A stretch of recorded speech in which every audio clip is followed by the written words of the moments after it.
Kameranya bisa di-on kan, Mbak-Mas semua?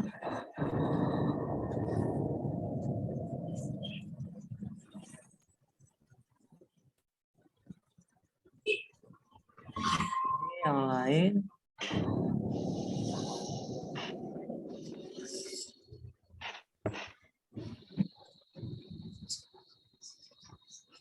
Satu, dua, tiga, empat, lima, enam, tujuh, delapan.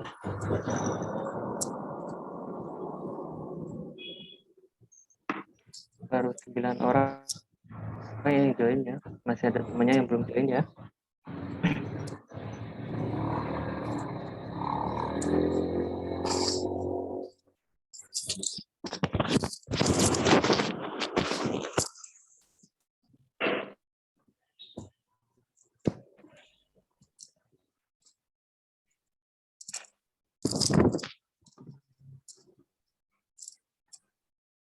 Ini ada yang masih sambil bekerja, Mbak-Mas semua? Iya, Pak. Siapa yang masih bekerja, Mbak Intan ya?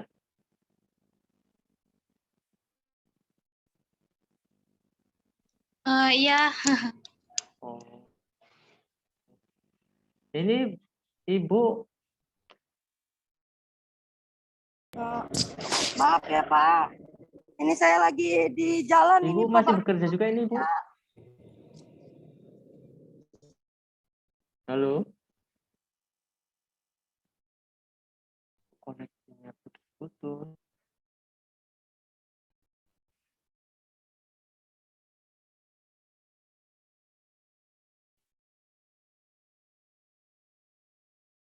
Halo? Halo Pak.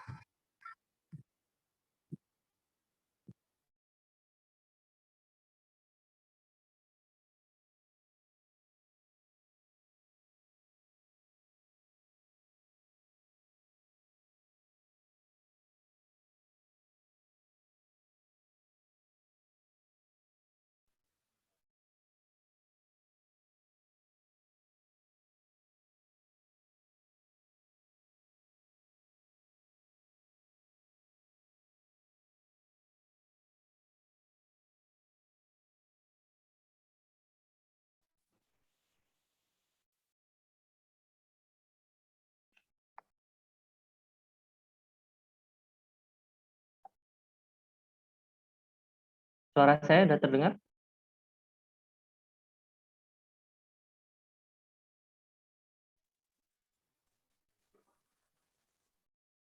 Halo? Mbak, Mas? Iya, Suara terdengar, Pak. sudah terdengar ya? Sudah. Kita mulai saja ya. Aduh, sinyalnya agak susah ini kayaknya.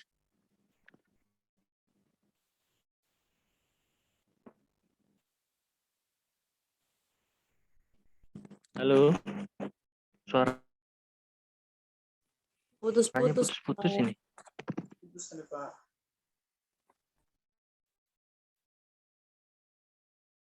Bentar ya, saya cari koneksi yang bagus ya.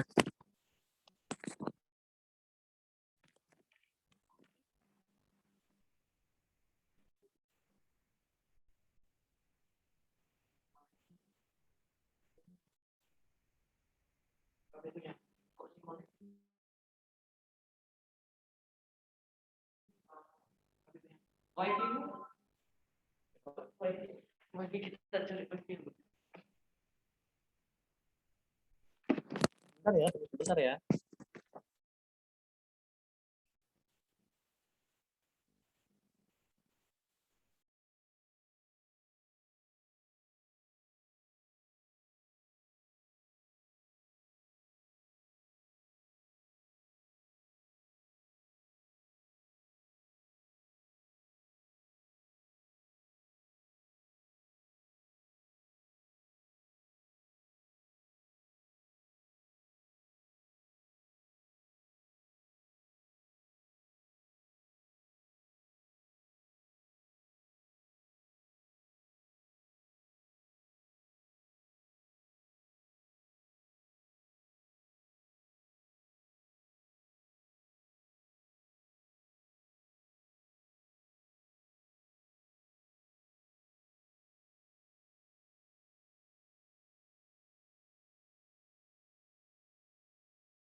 Halo, sudah jelas ya sekarang ya? Udah, Pak. Udah ya. Mohon maaf tadi karena memang HP saya kondisi susah di sini, jadi saya ganti HP terlebih dahulu. Ini bisa kita mulai ya. Ini mohon maaf saya pakai masker karena kondisi memang badan saya lagi kurang enak, kurang fit, jadi ya mohon maaf. Jadi kita mulai saja pada perkuliahan pagi hari ini. Pada siang sore hari ini. Assalamualaikum warahmatullahi wabarakatuh.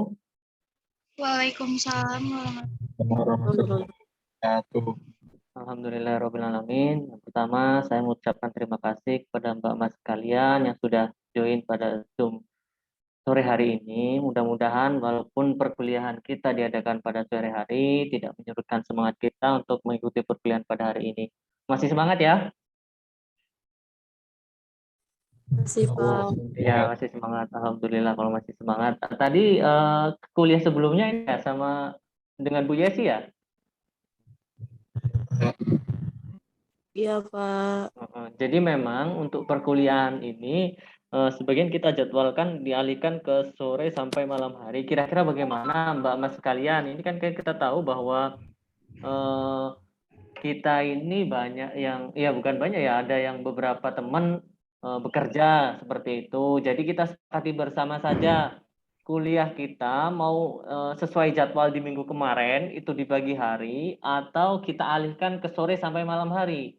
Jadi nanti ketika kita sudah sepakati bersama, selanjutnya pun perkuliahan akan dijadwalkan tetap di sore ataupun sampai malam hari ataupun di pagi hari seperti itu. Jadi kita sepakati dulu nih bersama-sama ini untuk manajemen informasi kesehatan mau di pagi ataupun di sore sampai malam hari. pagi, Pak. Kalau sore saya kerja.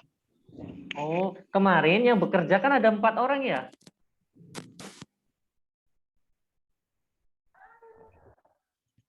Kemarin yang bekerja ada 4 orang. Kalau untuk di pagi hari kita jalankan, keberatan nggak yang bekerja ini? Keberatan, Pak. Ibu yang bekerja, ibu di pagi hari, ibu sama siapa lagi yang pagi hari? Selain Ibu apa ini?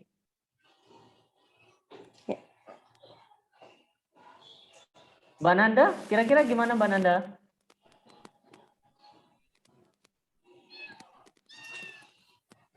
Suaranya masih di mute Mbak Nanda. Suaranya masih di. Oh iya, kalau aku kerjanya kan hari Kamis, Jumat, Sabtu. Cuman kalau hari Senin, Selasa, Rabu itu kadang ada vaksin gitu. Jadi aku juga ikut.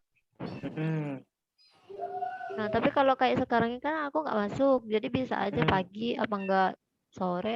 Kalau nggak masuk ya bisa aja sih Pak. Cuman kalau malam itu kerasa banget nggak ada istirahatnya.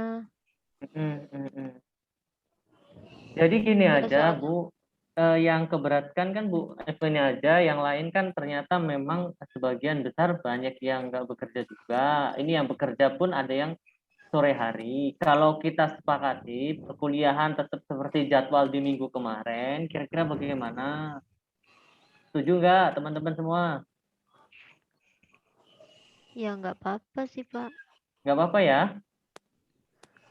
Mbak Intan, gimana Mbak Intan kalau di pagi hari Mbak Intan? Iya, nggak apa-apa, Pak. Nggak apa-apa. Mas Farhan, gimana kalau di pagi hari Mas? Nggak apa-apa, Pak. Nggak apa-apa. Mbak Viola? Nggak apa-apa, Pak. Nggak apa-apa. Mas Putu? Ya, nggak apa-apa, Pak. Saya Apa? juga bukan hari ini sore, Pak, kerjanya. Oh, sore ya. Mas Rizky? Iya, Bang. Oh, Pak. Nggak apa-apa. Mbak Putri? Nggak apa-apa, Pak. Nggak apa-apa ya. Mbak Mira nggak apa-apa ya kalau pagi nggak keberatan ya? Iya, Pak. Kira-kira gimana Bu? Kita sepakat pagi aja ya Bu ya? Perkuliahan Bu? Kalau aku sih fleksibel aja sih, Pak. Ya kalau memang suara terbanyak jadwal disesuaikan dengan minggu kemarin, ya aku mau nggak mau kan aku harus ikut karena suara terbanyak di pagi hari. Cuman karena mungkin Bapak tahu kondisi pekerjaan saya ya Pak ya.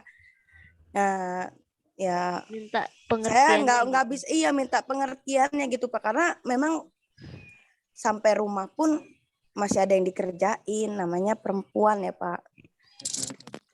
Ya makanya kataku jangan malam, soalnya kalau malam itu nggak ada waktu kita santai, nggak ada waktu jadi buat anak, buat semuanya gitu loh. Iya.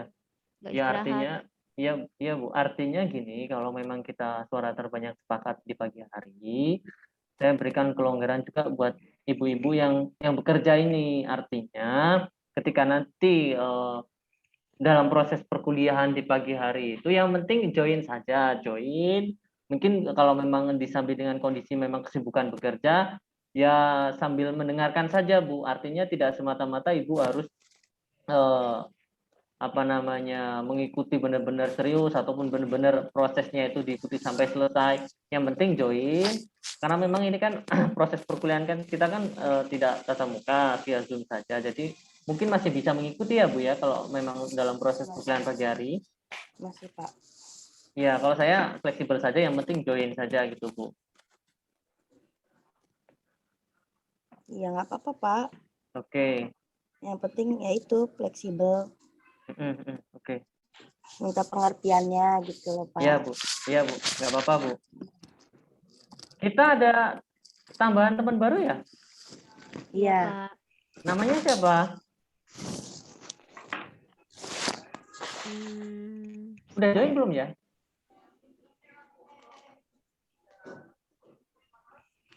Ada yang tahu namanya? Oh belum join dia kayaknya Pak. Oh, belum join ya? Iya kerja di puskesmas. Kemarin sih yang aku dengar kerja di puskesmas Kupang Kota itu. Ya sudah, nggak apa-apa. Ya kita mulai saja perkuliahan hari ini ya. Jadi memang melanjutkan dari yang kemarin, kita topik perkuliahan pada sore hari ini kita membahas terkait organisasi pelayanan kesehatan di Indonesia. Ini saya share screen ya.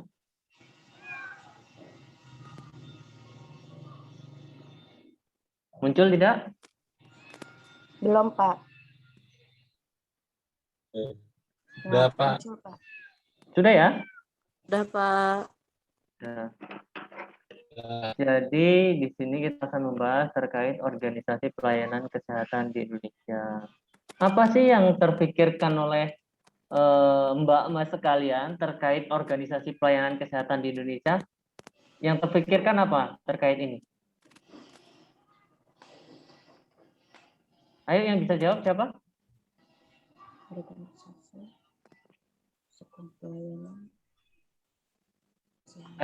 Ada yang tahu?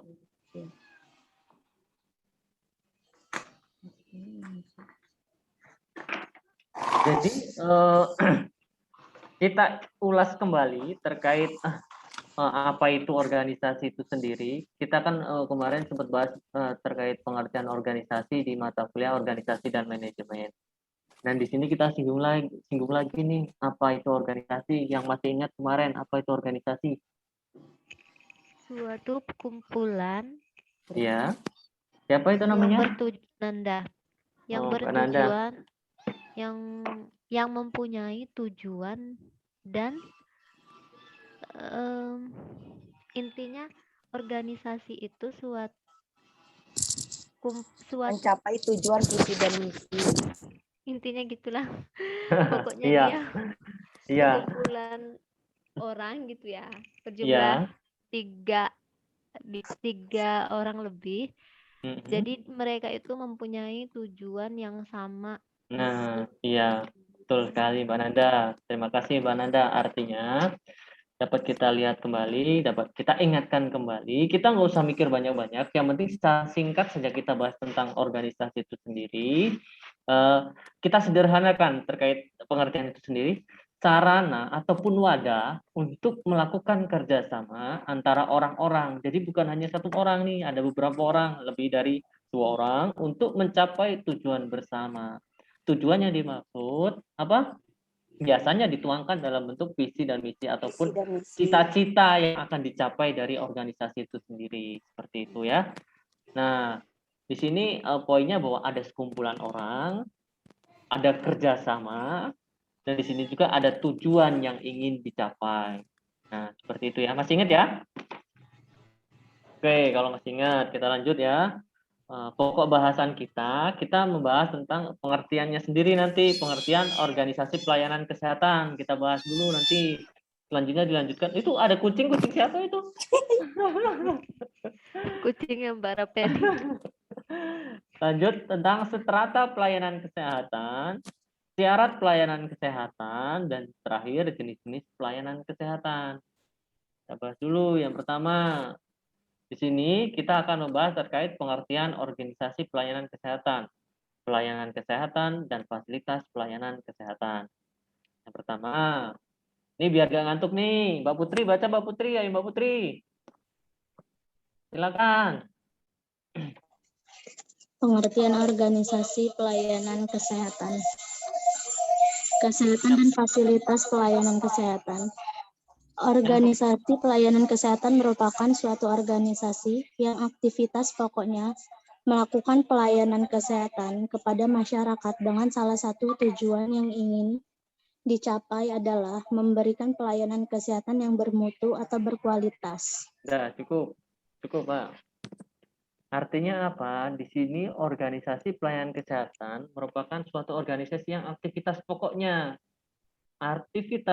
itu memberikan pelayanan kesehatan kepada masyarakat. Dan tujuan yang ingin dicapai memberikan pelayanan kesehatan yang bermutu atau berkualitas. Nah, siapa yang bisa memberikan contoh? Yang dimaksud ini apa? Biasanya organisasi apa yang biasanya ada di masyarakat? Pelayanan kesehatan itu sendiri. Kayaknya kayak mengadakan ya vaksinasi COVID itu bukan sih Pak? Itu kegiatannya Bu. Yang dimaksud ini organisasi pelayanan kesehatan. Posyandu lansia masuk nggak? Nah, itu kegiatan kalau posyandu puskesmas. Nah, tadi Mas Farhan tadi bilang.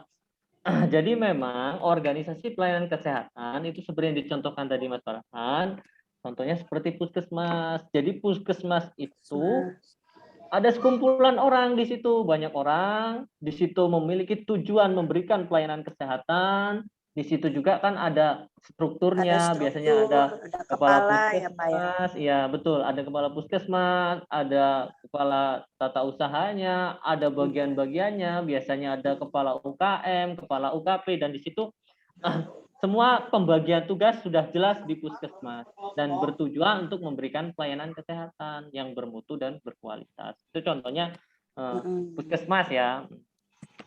Nah, sekarang pelayanan kesehatan nih, siapa yang mau baca? Silakan.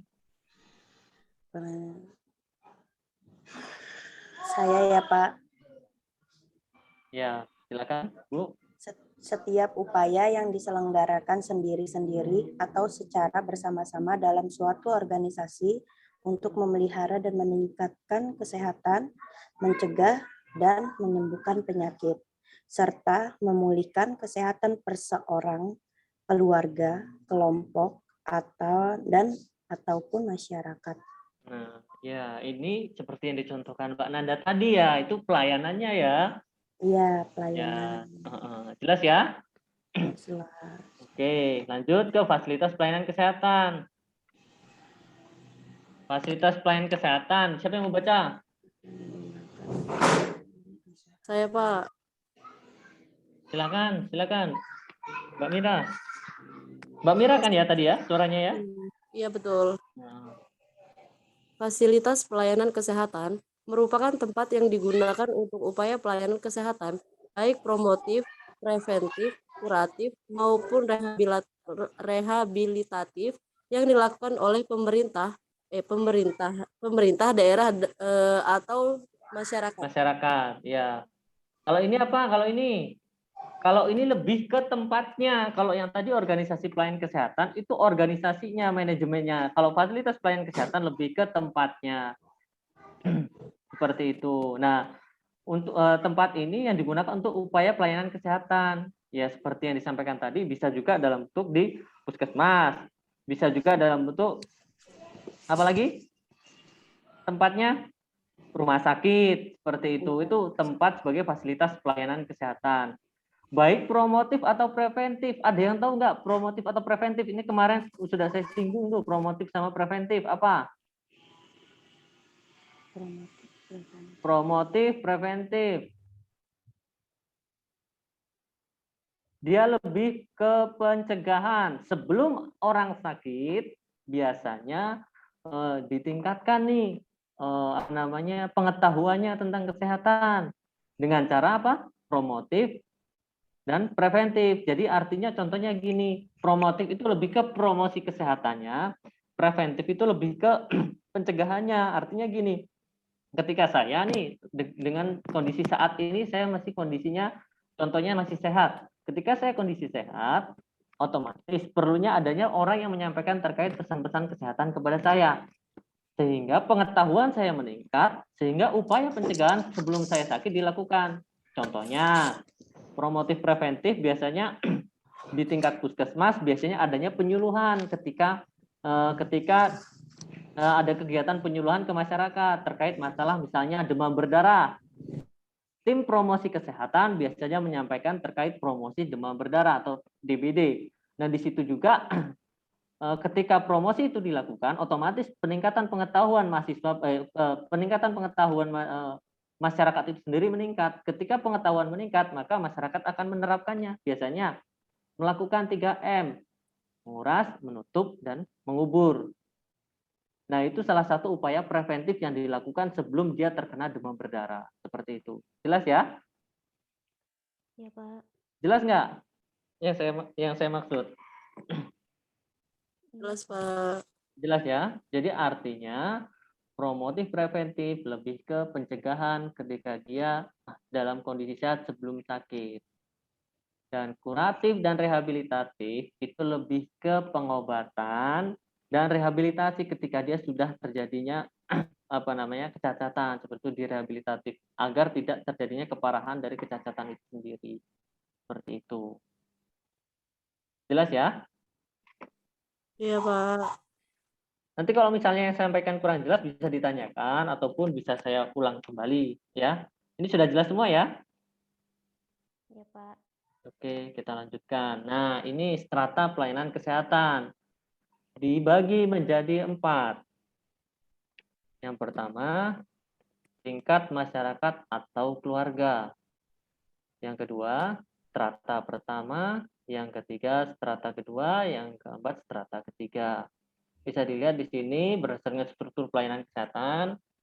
Di tingkat masyarakat, itu ada posyandu, poskesdes. Kenapa ini di tingkat masyarakat? Karena proses pelayanan ini melibatkan adanya keterlibatan masyarakat dalam proses ini. Posyandu itu biasanya ada kader-kadernya. Poskesdes juga ada. Termasuk juga ada yang namanya posbindu, ada juga yang namanya poskestren, pos kesehatan pesantren. Itu melibatkan biasanya dari petugas-petugas pondok pesantrennya seperti itu. Itu di tingkat masyarakat. Naik lagi ke strata pertama. Biasanya puskesmas, bidan praktek mandiri, terus apalagi klinik, seperti itu. Itu strata pertama.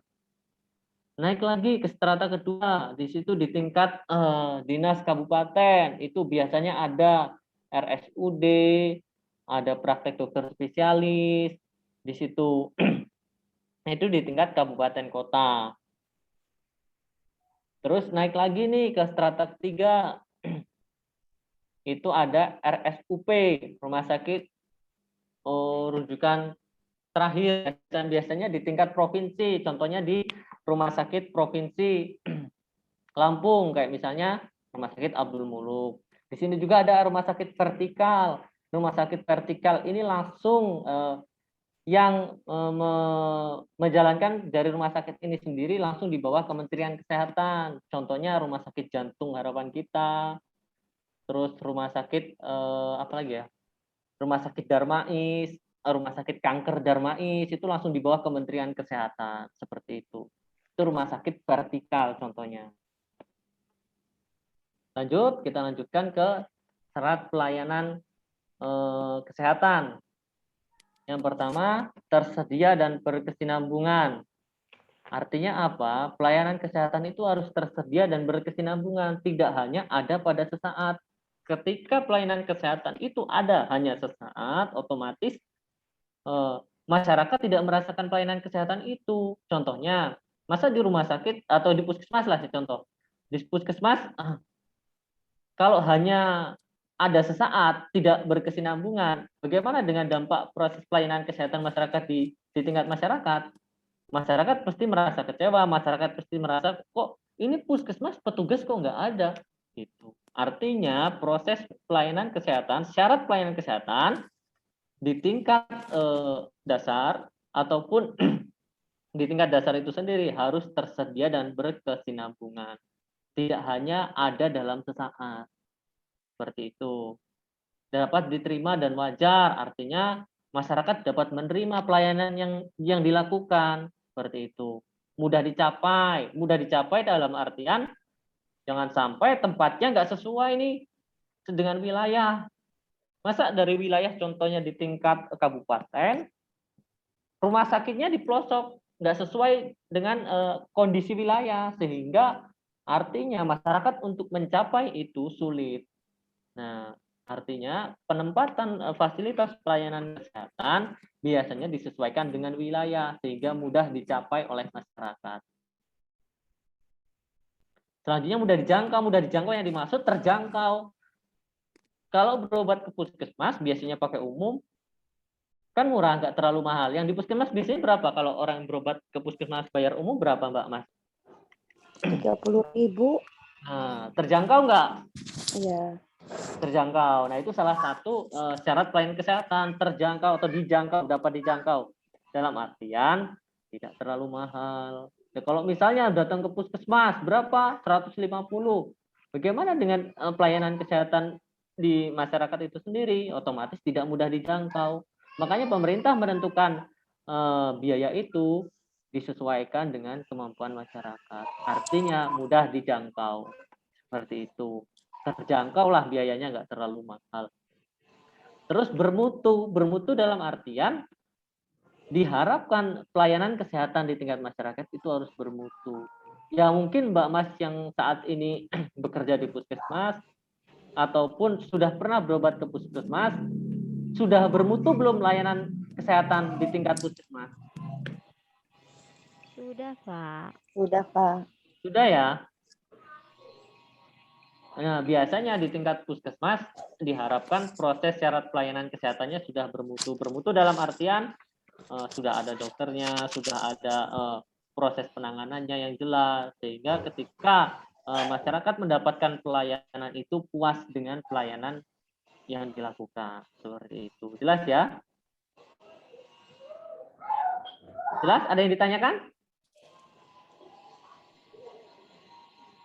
Cukup, Pak. Cukup ya, lanjut ya. Nah, ini saya contohkan nih dari berbagai macam. Di sini kan ada nih ya, tadi yang saya sampaikan di strata pelayanan kesehatan. Ini dari berbagai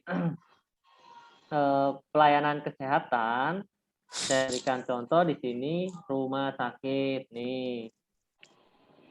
Aduh, kok hilang? Sebentar. Nah, rumah sakit nih. Nah, nih yang mau bacakan ya siapa? Mas Putu.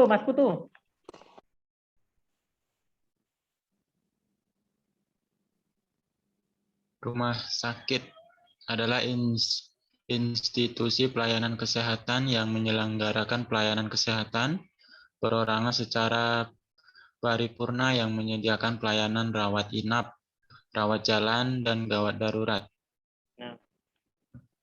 Nah, di sini artinya bahwa rumah sakit itu pelayanan kesehatan yang menyelenggarakan pelayanan kesehatan perorangan secara paripurna. Paripurna yang dimaksud diharapkan rumah sakit dapat memberikan pelayanan yang terbaik sesuai dengan standar pelayanan di rumah sakit. Dan pelayanan yang diberikan biasanya rawat inap. Rata-rata rumah sakit itu sudah rawat inap, semua rawat inap, rawat jalan, dan adanya instalasi gawat darurat. Seperti itu. Dan ini klasifikasi menurut Permenkes 2010. Rumah sakit dibagi menjadi dua. Ada rumah sakit umum, rumah sakit khusus. Ada yang tahu rumah sakit umum itu apa? Mas Rizky, apa Mas Rizky rumah sakit umum?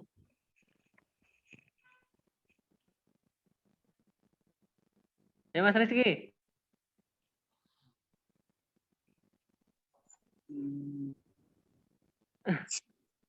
Mas Rizky? Iya, Pak. Rumah sakit umum apa? Tahu nggak rumah sakit umum? Ya, rumah sakit Pasti untuk semuanya lah, Pak, dari usia muda sampai tua. Jadi umum lah dianya. umum ya. Iya. Apa yang tahu? Siapa yang tahu? Coba jawab Pak Nanda. Ya silakan Mbak Nanda. Kalau rumah sakit umum itu kan punya daerah ya. Ya. Kalau rumah sakit khusus ya, rumah sakit khusus itu kayak rumah sakit jantung gitu doang bukan sih Pak? Iya benar. Artinya gini. Rumah sakit umum itu rumah sakit yang memberikan pelayanan, artinya tidak ada yang dikhususkan berdasarkan penyakit tertentu, enggak. Jadi semua penyakit yang memang ada di fasilitas rumah sakit umum itu biasanya terbuka untuk umum, bukan hanya khusus penyakit tertentu. Kalau rumah sakit khusus biasanya rumah sakit yang memberikan pelayanan khusus terhadap penyakit-penyakit khusus. Contohnya rumah sakit jantung harapan kita, atau rumah sakit mata, rumah sakit ibu dan anak, itu kan khusus hanya rumah sakit penyakit-penyakit tertentu. Kalau rumah sakit umum artinya dia memberikan pelayanan secara umum, segala sesuatu penyakit biasanya ada di rumah sakit umum. Seperti itu. Jelas ya? Jelas, Pak. Nah, kalau di sini ada rumah sakit berdasarkan bentuknya nih, ada 3 nih. Rumah sakit menetap, rumah sakit bergerak, sama rumah sakit lapangan. Yang tahu siapa? Ayo.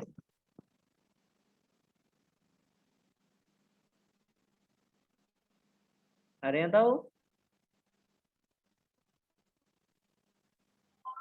Yang bergerak itu ambulan bukan, Pak?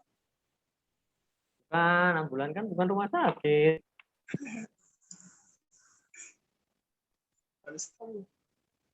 Ayo, siapa yang tahu rumah sakit bergerak? Masa nggak pernah dengar? Kayak harusnya pernah dengar dong rumah sakit bergerak itu apa? Rumah sakit yang apa gitu? Nggak tahu? Rumah sakit bergerak. Gak ada yang tahu? Kita bahas satu-satu. Rumah sakit menetap artinya rumah sakit yang sudah dibangun berdasarkan konstruksi tertentu, terus sudah menetap di satu tempat tersebut, tidak berpindah-pindah. Contohnya ya rumah sakit yang sering kita datangi, contoh rumah sakit umum daerah, rumah sakit provinsi, ataupun rumah sakit yang memang sudah menetap, tidak berpindah-pindah, sudah menetap di satu tempat tertentu. Nah, kalau untuk rumah sakit bergerak, biasanya memberikan pelayanan yang memang dia berpindah-pindah tempat. Contohnya yang mungkin sudah pernah dengar rumah sakit apung Dr. Lee. Ada yang tahu nggak? Ada yang tahu nggak itu masalah itu, rumah sakit umum itu? Dia rumah sakit, kalau dibuat oleh Dr. Lee, dia rumah sakitnya rumah sakit apung dari kapal. Jadi dia rumah sakit berpindah-pindah dari satu tempat ke tempat lain melalui jalur kapal. Jadi dia biasanya singgah di wilayah tertentu, pindah lagi di wilayah tertentu, pindah lagi. Jadi artinya dia rumah sakit bergerak, bukan hanya menetap di satu tempat seperti itu. Rumah sakit bergerak. Terus rumah sakit lapangan nih biasanya dibentuk berdasarkan adanya kejadian bencana. Contohnya terjadi bencana di mana? Rumah sakit darurat dibuat di lapangan, dan itu periodenya tidak permanen, bangunannya tidak permanen, terus keberadaannya pun tidak permanen. Artinya rumah sakit lapangan dibentuk ataupun dibuat berdasarkan kondisi situasi tertentu. Seperti itu. Biasanya kalau ada terjadi bencana, dibuatlah rumah sakit lapangan untuk menangani pasien-pasien yang terkena bencana seperti itu. Jelas ya? Ya Pak. Ada yang ditanyakan? Rumah sakit umum tadi itu kayak mana, Pak? rumah sakit umum secara sederhananya kita menganggap dia memberikan pelayanan secara umum tidak berdasarkan penyakit tertentu. Artinya penyakit apapun bisa berobat ke rumah sakit umum tersebut. Itu. Contohnya kalau rumah sakit umum ya rumah sakit umum daerah Abdul Muluk, RSUD Abdul Muluk, untuk rumah sakit daerah misalnya Kabupaten Pengsewu seperti itu. Sebenarnya bukan hanya di milik pemerintah, tetapi swasta pun kalau dia sudah menerima secara umum ya masuk rumah sakit umum. Umum artinya dalam artian bukan umum dalam artian milik daerah, tetapi umum dalam proses pelayanan seperti itu. Jelas ya? Ya, Pak. Contohnya rumah sakit khusus nih, ada rumah sakit khusus mata. Di Lampung kan ada ya rumah sakit mata ya? Airan Jaya. Nah, rumah sakit khusus mata, kita datang nih, patah tulang, dilayani enggak? Dirujuk, karena artinya proses itu ketika ada rumah sakit khusus untuk penyakit tertentu, dia tidak melayani jenis penyakit yang lain. Jelas ya? Ya, Pak. Jelas, Pak. Oke.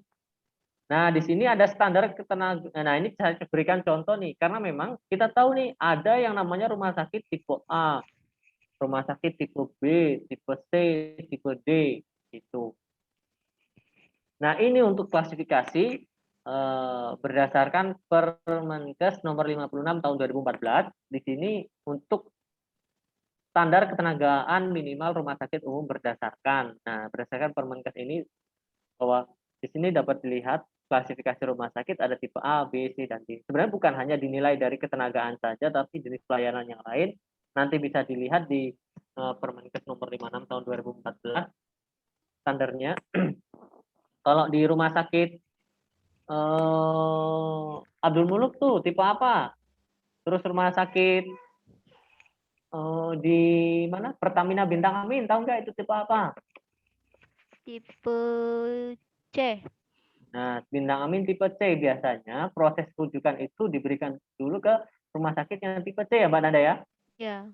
Nah, dari puskesmas biasanya memberikan rujukan ke rumah sakit tipe C terlebih dahulu. Ketika tipe C tidak mampu untuk menangani penyakit itu, biasanya dirujuk lagi ke rumah sakit tipe B seperti itu. Sampai rujukan terakhir ke rumah sakit tipe A, itu sudah rujukan terakhir seperti itu ya. Biasanya bukan hanya dari segi tenaganya, biasanya dari segi fasilitas juga berbeda seperti itu, kelengkapan fasilitasnya. Jelas ya untuk klasifikasi rumah sakit ini. Nanti sambil dibaca juga ada di Permenkes nomor 56 tahun 2014. Lanjut ya. Ya, Pak. Oke, kita lanjut. Nah, tugas rumah sakit nih memberikan pelayanan kesehatan yang paripurna, yang seperti saya sampaikan tadi bahwa paling tidak memberikan pelayanan kesehatan yang sesuai dengan standar pelayanan kesehatan, sehingga diharapkan rumah sakit itu memberikan pelayanan yang terbaik bagi masyarakatnya. Bukan hanya orang datang maunya langsung disuruh pulang ataupun suruh dirawat tanpa ada proses penanganan yang baik seperti itu. Pendidikan dan pelatihan nih, ada juga di rumah sakit pendidikan dan pelatihan. Diharapkan rumah sakit itu sebagai pusat meningkatkan ilmu pengetahuan. Contohnya rumah sakit Abdul Muluk tuh itu sebagai juga rumah sakit pendidikan, karena di situ juga banyak nih dokter yang koas di sana, ataupun perawat yang belajar di sana, ataupun bahkan petugas perekam medis nih. Nanti kan kita bakal kerjasama nih sama rumah sakit Abdul Muluk. Nanti mbak-mbak sekalian dapat belajar di rumah sakit Abdul Muluk terkait perekam medisnya di sana seperti itu. Karena saya rasa di sana juga sudah bagus tuh proses perekam medisnya di sana seperti itu. Terus penelitian, bukan hanya rumah sakit itu memberikan pelayanan, tapi juga sebagai tempat penelitian, pengembangan serta penapisan teknologi kesehatan. Artinya rumah sakit tidak semata-mata tidak terbuka terkait masalah teknologi. Seiring perkembangan zaman, makanya rumah sakit itu harus mengupdate teknologi kesehatan yang ada. Mungkin beda di rumah sakit tahun 90-an dengan rumah sakit saat ini, karena ada proses perkembangan teknologi. Seperti itu. Jelas ya? Bagaimana? Jelas semua? Ya, Pak. Saya tuh sebenarnya nggak pengen apa yang saya sampaikan nanti kok pada bingung, ujung-ujungnya nggak tahu. Tapi saya harap ketika nanti apa yang saya sampaikan ternyata kurang pas ataupun kurang jelas, bisa ditanyakan langsung. Jadi jangan sampai setelah perkuliahan nggak tahu ini apa, oh kok ini nggak ngerti. Jangan. Paling tidak seiring perjalanan kita berkuliah ini, ilmu pengetahuan Mbak Mas kalian meningkat. Saya sangat merasa senang sekali kalau sampai nanti Mbak Mas juga bisa berhasil dimanapun. Artinya di dunia kerja Mbak Mas kompetensinya sudah sesuai, terus berprestasi, kan saya sangat merasa ya senang sekali seperti itu. Jadi saya berharap proses perkuliahan ini walaupun daring, jangan merasa aduh daring orang ketemu aja nggak ngeh, nggak pernah ngerti. Tapi kan paling tidak selama daring ini dijalani, ketika proses perkuliahan berjalan, tolong dipahami, tolong ditanyakan memang kalau memang kurang pas ataupun kurang jelas, sehingga setelah perkuliahan diharapkan ilmu pengetahuannya pun bertambah. Kita lanjut. Nah, ini saya berikan contoh struktur organisasi Rumah Sakit Kanker Darmais berdasarkan Permenkes nomor 69 tahun 2019. Artinya rumah sakit itu sebagai organisasi di mana sudah jelas untuk struktur pengelolanya. Ini dapat dilihat, saya ambil contoh Rumah Sakit Darmais, Rumah Sakit Kanker. Di situ ada direktur utama, dewan pengawas, di bawahnya ada juga satuan pemeriksa internal, ada komite, di bawahnya lagi ada direktur sumber daya manusia, pendidikan dan penelitian, ada direktur pelayanan medik, perawatan dan penunjang, ada direktur keuangan dan barang milik negara, ada direktur perencanaan organisasi dan umum. Artinya bahwa rumah sakit ataupun puskesmas itu berjalan, sudah ada pembagian tugas yang jelas dari masing-masing bagian pelayanan. Di sini juga sudah jelas direktur pelayanan medik, sumber daya manusia, keuangan, dan perencanaan dan organisasi. Ini hanya contoh terkait struktur organisasi rumah sakit. Saya ambil contoh dari Rumah Sakit Kanker Darmais. Lanjut. Nah, kita membahas terkait puskesmas. Ayo bahas yuk, baca yuk. Siapa yang mau baca? Silakan. Mbak Suci, silakan Mbak Suci.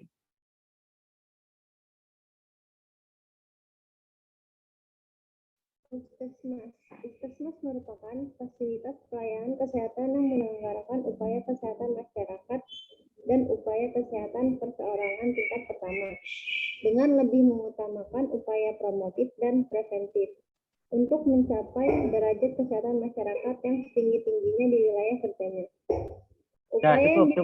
Cukup. Kita bahas terkait pengertian puskesmas dulu. Jadi seperti yang dibacakan Mbak Suci tadi, bahwa puskesmas merupakan fasilitas pelayanan kesehatan yang menyelenggarakan upaya kesehatan masyarakat dan upaya kesehatan perseorangan tingkat pertama dengan lebih mengutamakan upaya promotif dan preventif. Artinya jelas bahwa puskesmas itu mengedepankan upaya promosi dan preventifnya. Artinya mempromosikan dan proses pencegahannya itu lebih diutamakan dibanding pengobatannya. Walaupun kita tidak menutup kemungkinan bahwa kuratif dan rehabilitatif itu ada di puskesmas, tetapi pokok dari berdirinya puskesmas mengutamakan upaya promotif dan preventif, seperti itu. Upaya yang diberikan oleh puskesmas kepada masyarakat mencakup perencanaan, pelaksanaan evaluasi, pencatatan, pelaporan. Ini kok ngedobel ya? Pencatatan, pelaporan dituangkan dalam suatu sistem. Artinya puskesmas itu biasanya merencanakan dulu. Saya ambil contoh seperti ini. Biasanya perencanaan itu diajukan di akhir tahun. Akhir tahun direncanakan program-programnya. Contohnya, saya sebagai petugas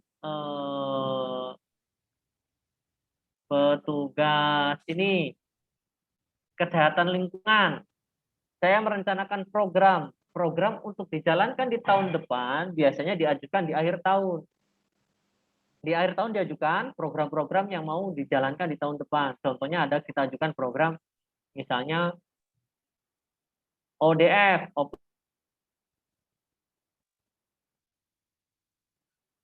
Defication Free atau bebas buang air besar yang sudah deklarasi ODF ataupun bebas buang air besar sembarangan, salah satunya Kabupaten Pringsewu. Dia di tingkat kabupaten sudah bebas buang air besar sembarangan. Belum di Kabupaten Lampung Tengah, belum di Bandar Lampung pun belum, karena kita tahu bahwa wilayah Bandar Lampung ini sulit untuk menerapkan ODF itu sendiri, Open Defecation Free atau bebas buang air besar sembarangan. Biasanya program itu diajukan di akhir tahun. So, kita targetkan untuk tahun depan kita beberapa kelurahan untuk ODF. Nah, setelah program diajukan, biasanya di ACC dan baru dijalankan di tahun yang akan datang. Itu termasuk proses pelaksanaan. Ketika sudah dilaksanakan, biasanya ada kegiatan agar ODF itu tercapai. Setelah dijalankan, maka ada evaluasi. Setelah dievaluasi, proses perjalanan kegiatan itu, maka ada pencatatan dan pelaporan. Pelaporan itu terkait laporan pertanggungjawaban terkait dana yang dipakai. Biasanya laporan itu dalam bentuk ya ada dalam bentuk dokumentasinya, ada dalam bentuk capaiannya, indikatornya sudah tercapai belum, apa yang ingin dicapai. Di situ juga ada pelaporan terkait hasil kegiatannya. Seperti itu. Jelas ya? Jelas nggak? Iya, Pak. Pak. Lanjut. Nah, ini dapat dilihat nih kategori puskesmas. Ada puskesmas perkotaan, ada puskesmas kawasan pedesaan, ada puskesmas kawasan terpencil, ada puskesmas kawasan sangat terpencil. Ini menurut Permenkes nomor 75 tahun 2014. Mana sih ini ya? Nih. Apa yang dimaksud puskesmas kawasan perkotaan? Biasanya indikator pembedaan untuk membedakan antara perkotaan, pedesaan, terpencil, dan sangat terpencil itu berdasarkan banyak indikator, bukan hanya satu indikator yang dinilai. Biasanya dilihat dari segi dekatnya dengan fasilitas pelayanan umum. Seperti itu. Biasanya juga dilihat dari segi jarak jarak jangkauan ke puskesmas itu sendiri. Itu sudah diatur di Permenkes nomor 75 tahun 2014. Itu sudah dibagi apa itu puskesmas perkotaan, apa puskesmas pedesaan, puskesmas terpencil, dan sangat terpencil. Itu nanti bisa dibaca sendiri di Permenkes. Selanjutnya untuk prinsip penyelenggaraan puskesmas. Yang pertama, paradigma sehat. Artinya apa paradigma sehat itu sendiri? Bahwa semua lintas sektor yang terlibat dalam proses penyelenggaraan puskesmas memiliki paradigma bahwa bukan hanya puskesmas yang menyelenggarakan itu, tapi artinya lintas sektor itu memiliki paradigma untuk meningkatkan derajat kesehatan secara bersama-sama. Maksud nggak? Artinya gini, prinsip penyelenggaraan puskesmas, yang pertama paradigma sehat. Paradigma sehat itu artinya lintas sektornya itu memiliki paradigma bahwa ini bukan hanya tugas puskesmas, tetapi tugas bersama-sama antara lintas sektoral. Biasanya di tingkat puskesmas itu di tingkat kecamatan, biasanya dari pihak kecamatan, dari pihak desa, dari pihak perangkat desanya, artinya semua harus memiliki paradigma sehat ataupun pemikiran yang sama terkait peningkatan derajat kesehatan itu sendiri. Selanjutnya pertanggungjawaban wilayah. Puskesmas itu wilayahnya ada wilayah kerja. Jadi wilayah kerja puskesmas ini berapa desa, wilayah puskesmas ini berapa desa, sehingga proses pelayanan itu dilakukan berdasarkan wilayah kerja. Contohnya dulu saya bekerja di Puskesmas Kalirejo, Lampung Tengah. itu wilayah kerjanya ada 8 desa. Seperti itu. Artinya bahwa puskesmas itu bertanggung jawab berdasarkan di wilayah kerjanya itu sendiri. Seperti itu. Selanjutnya kemandirian masyarakat. Apa yang dimaksud kemandirian masyarakat? Puskesmas itu bukan hanya memberikan pelayanan terkait pengobatan atau peningkatan derajat kesehatan, tetapi melatih masyarakat untuk mandiri dalam meningkatkan derajat kesehatannya sendiri. Saya contohkan kemandirian masyarakat, kalau misalnya saya ambil contoh seperti yang bebas buang air besar sembarangan itu, biasanya petugas puskesmas pun melatih masyarakat untuk mandiri dalam mengatasi itu sendiri. Biasanya dilatih nih cara buat kloset yang apa namanya sesuai standar, terkait cara membuat jamban yang sehat, itu dilatih masyarakat untuk mampu mandiri untuk membuat apa namanya jamban yang sesuai dengan standar seperti itu. Artinya petugas puskesmas pun melatih masyarakat untuk mandiri. Selanjutnya, ketersediaan akses layanan kesehatan. Puskesmas harus mempunyai prinsip bahwa akses layanan itu sudah terjangkau di seluruh wilayah. Wilayah kerjanya ya. Jadi bukan hanya memandang, contohnya nih, di puskesmas. Mbak Nanda puskesmasnya di mana, Mbak? Cukubalak, Pak. Nah, di Cukubalak nih, ada satu wilayah desa di mana sukunya beda. Contohnya orang-orangnya sukunya beda, terus agamanya beda, kita bedakan sendiri. Tidak boleh seperti itu. Artinya puskesmas itu menjamin ketersediaan akses layanan kesehatan di wilayah kerjanya. Tidak memandang suku, agama, ras, dan lain-lain. Sehingga diharapkan puskesmas dapat menjamin ketersediaan akses layanan itu semua. Selanjutnya, teknologi tepat guna. Puskesmas itu diharapkan bukan hanya memberikan pelayanan, tetapi melakukan inovasi teknologi tepat guna. Saya berikan ambil contoh gini. Di satu wilayah desa ada permasalahan pabrik, misalnya pabrik home industry. Home industry biasanya kan ada ya di wilayah kerja puskesmas ya. Home industry itu dia membuang limbahnya ke selokan. Dan itu mencemari lingkungan otomatis. Sebentar kok ada chat ini. Oh ya, absensi. Dia membuang limbahnya ke selokan. Dan masyarakat pun merasakan dampak dari home industry itu sendiri. Bau lah, terus tanahnya tercemar, dan lain-lain. Sehingga petugas puskesmas harus melakukan inovasi untuk menangani masalah itu. Bukan hanya, ya bodoh amat, itu bukan tugasnya. Bukan seperti itu. Petugas puskesmas pun harus melakukan inovasi terkait penanganan masalah yang ada. Sehingga contohnya ketika limbah sudah dibuang ke selokan, paling tidak petugas puskesmas memberikan inovasi, memberikan masukan kepada home industry sendiri untuk memanfaatkan limbah itu. Saya berikan contoh, bisa dimanfaatkan menjadi pupuk cair organik. Misalnya limbah tahu tuh biasanya kan ada cairan tuh bau. Nah, cairannya itu bisa dimanfaatkan misalnya menjadi pupuk cair organik ataupun pupuk yang memang bisa dimanfaatkan memiliki nilai ekonominya. Inovasi-inovasi itu yang diharapkan dilakukan di tingkat puskesmas. Jelas ya? Jelas nggak yang saya sampaikan? Ya, Pak. Jelas, Pak. Ada yang nggak jelas? Poin yang keberapa ada yang nggak jelas?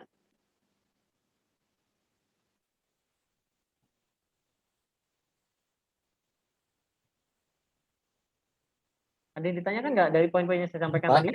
paradigma sehat, Pak. Saya belum mengerti. Paradigma sehat ya? Iya, Pak. Oh, Mas Farhan yang tanya ya? Iya, Pak. Saya masih belum mengerti paradigma sehat. Artinya gini, secara sederhananya kita menganggap bahwa paradigma sehat ini lintas sektor ataupun bukan hanya puskesmas yang menganggap paradigma sehat itu yang menjalankan proses kesehatan itu bukan hanya puskesmas. Artinya lintas sektor itu menganggap bahwa kesehatan ini milik bersama. Maksud nggak Mas? Artinya gini, gimana ya jelasnya? Proses peningkatan derajat kesehatan itu bukan hanya yang dilakukan oleh puskesmas, tetapi semua lintas sektor itu memiliki paradigma sehat. Saya ambilkan contoh, prinsip penyelenggaraan puskesmas bukan hanya puskesmas udah kamu di bidang kesehatan, cukup itu saja. Tapi tidak ada kesinambungan antara sektor yang lain. Contohnya puskesmas, contohnya kecamatan, desa, masyarakat. Artinya bersama-sama memiliki paradigma sehat, bukan hanya puskesmas.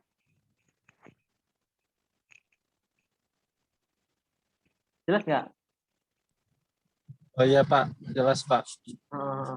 Artinya prinsip paradigma sehat bukan hanya diterapkan oleh puskesmas saja, tetapi paradigma sehat yang dimaksud lintas sektor, semua lini yang terlibat di puskesmas itu memiliki paradigma sehat yang sama.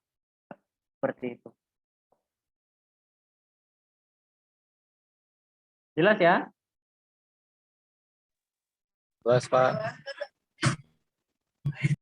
Dan yang terakhir keterpaduan dan kesinambungan, artinya proses penyelenggaraan perjalanan puskesmas itu bukan hanya sesaat, artinya kesinambungan terus berlangsung seiring berjalannya waktu.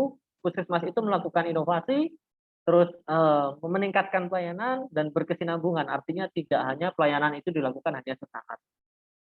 Maka saya berharap puskesmas itu kan ada di bawahnya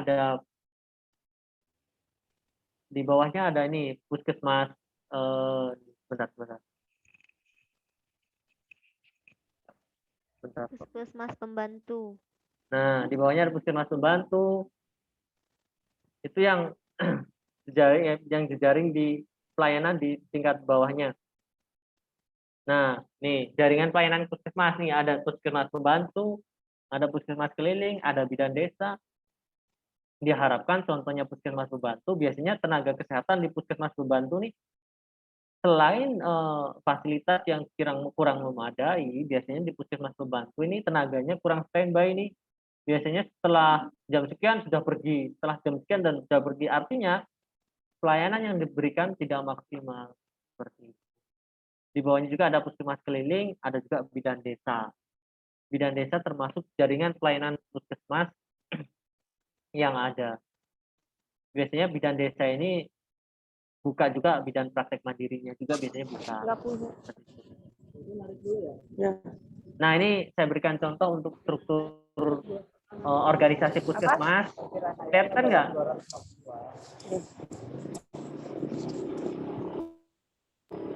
Nah, kelihatan ya. Kecil-kecil ya.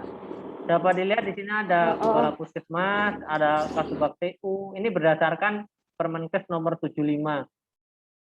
Ada Simpus, kepegawaian, keuangan, rumah tangga. Nah, di bawahnya ini ada UKM esensial, ada UKM pengembangan, ada UKP, ada jejaring puskesmas.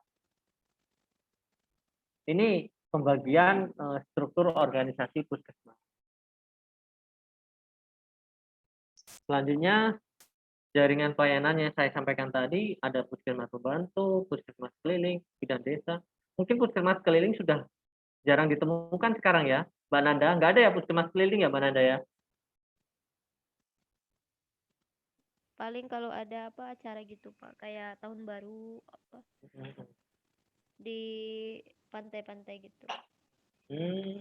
Dia memberikan pelayanan ketika ada kegiatan-kegiatan tertentu ya, Mbak Nanda ya? Iya.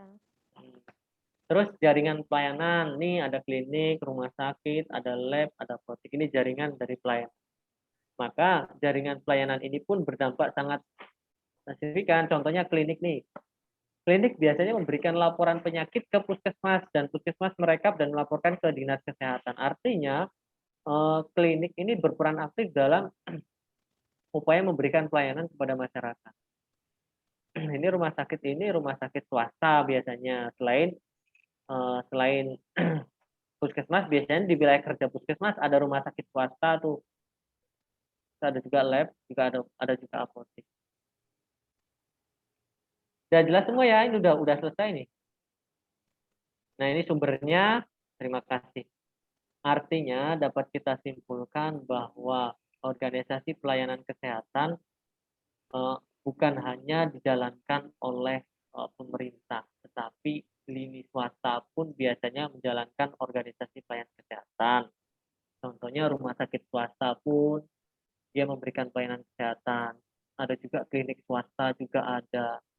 Artinya bahwa organisasi pelayanan kesehatan merupakan aktivitas yang melakukan pelayanan kesehatan bukan hanya di pemerintahan saja, tetapi di swasta pun melakukan itu yang bertujuan untuk memberikan pelayanan kesehatan yang bermutu atau berkualitas. Intinya itu saja. Jelas ya?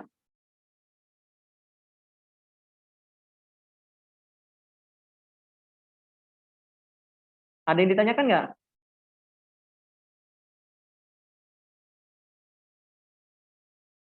Sudah jelas semua?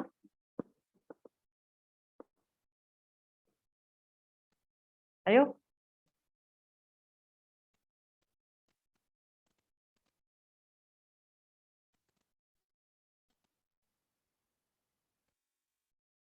Mbak, Mas?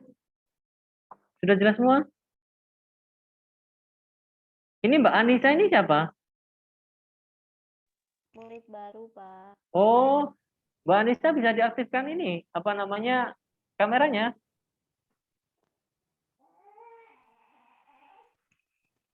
Mbak Anissa. Waduh, ini belum pernah ketemu ini Mbak Anissa kok. Kok ini dimatikan kameranya?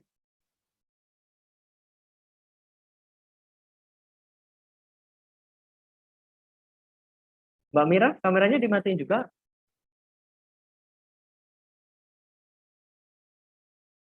Udah jelas semua belum? Kalau mau ada yang ditanyakan silakan. Kalau memang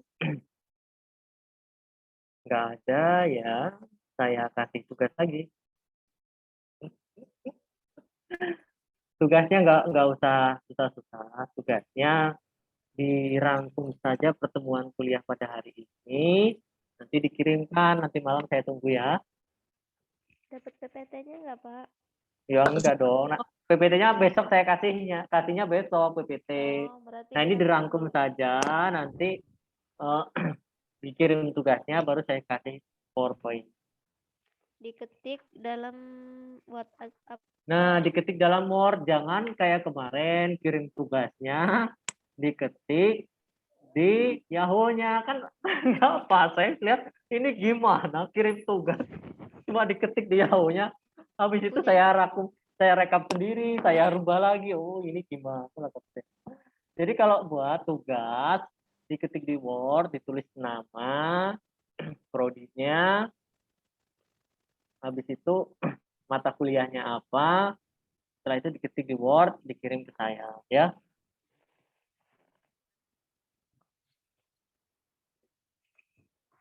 Jelas? Tugasnya jelas?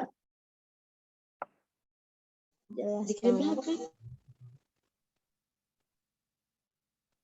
Gimana?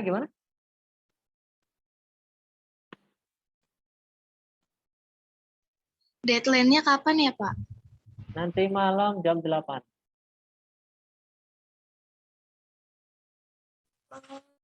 Nanti masih ada Zoom, Pak. Jam berapa Zoom? Jam 7, Pak. Jam 7. Sampai jam? Jam 8 kayaknya. Sampai jam 8 kayak, Pak. Itu siapa sih, Ibu siapa? Ya udah maksimal jam 9 saja. Karena ini kan hanya merangkum, diketik saja. Dikit gak banyak sih. Ya memang rangkuman dari pertemuan hari ini, poin-poinnya Mbak Mas semua ngerti. Nanti dirangkum dalam tugas itu, nanti dikirim ke saya terakhir jam 9. Nanti malam saya tunggu ya jam 9 ya. Baik, Pak. Siapa? Oke, udah jelas semua? Ya, Pak. Sudah, Pak.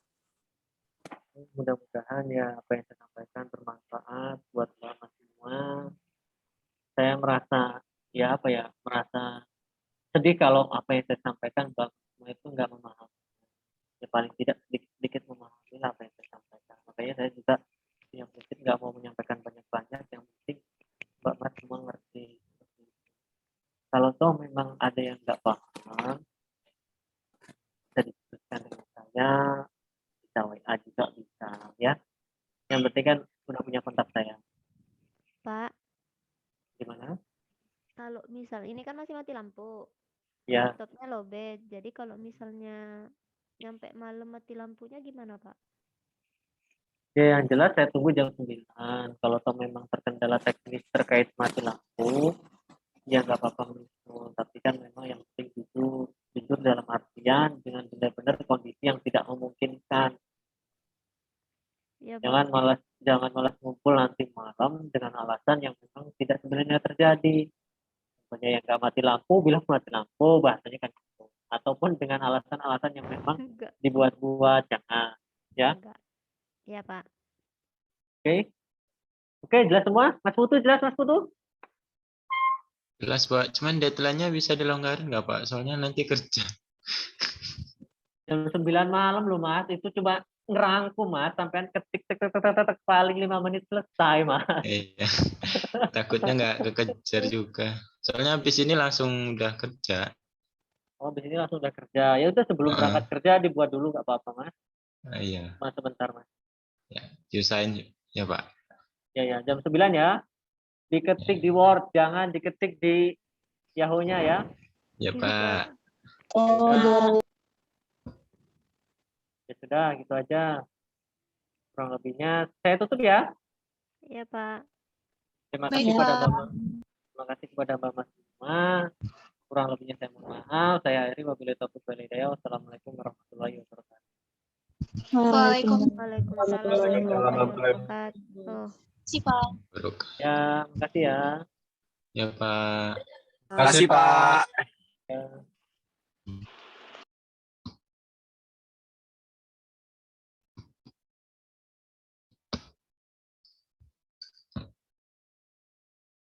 PPT.